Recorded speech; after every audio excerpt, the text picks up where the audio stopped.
একদিকে বিজেপি, একদিকে তৃণমূল। আরে আরএসএস এর আতুর ঘর থেকেই তো দুজনের জন্ম।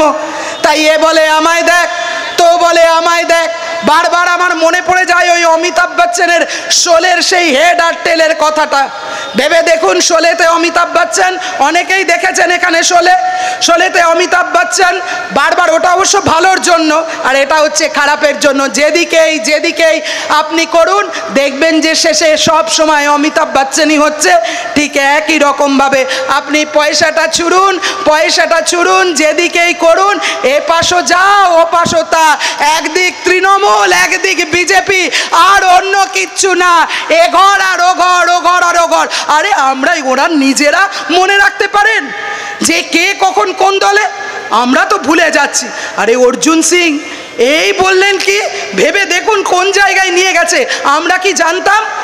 রাজনীতি মানে রাজার নীতি না, আমাদের কাছে রাজনীতি মানে নীতির রাজা।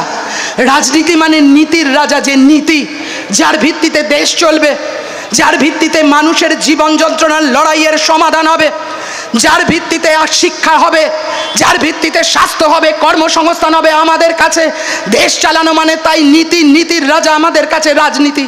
আর ওদের কাছে রাজনীতি মানে শুধু লুটে খাওয়া, ওদের কাছে রাজনীতি মানে লুটে খাওয়ার। তাই দেখুন অর্জুন সিং কি বলছেন আমাকে নিয়ে গিয়েছিল টিকিট দেবে বলে, আমাকে নিয়ে গিয়েছিল টিকিট দেবে বলে, আর এখন টিকিট পাইনি তাই আবার চলে আসছি বিজেপিতে।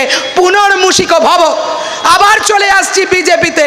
বিজেপির যারা তারাই তৃণমূল, যারা তৃণমূলের তারাই বিজেপির মুকুটমণি, বিজেপির বিধায়ক। আর এখন দাঁড়িয়েছেন কার হয়ে? তৃণমূলের হয়ে। ওদিকে দেখুন একের পর এক কৃষ্ণ কল্যাণী, কার বিধায়ক? বিজেপির বিধায়ক। দাঁড়িয়েছেন কার হয়ে? দাঁড়িয়েছেন তৃণমূলের হয়ে। বিশ্বজিৎ দাস কার বিধায়ক? বিধায়ক হচ্ছেন বিজেপির, দাঁড়িয়েছেন তৃণমূলের হয়ে। আর অর্জুন সিং তিনি তো নিজেই বোধহয় মনে রাখতে পারবেন না, এক্কা দোক্কা, শুধু যাওয়া আসা স্রোতে ভাষা, যাওয়া আসা স্রোতে ভাষা।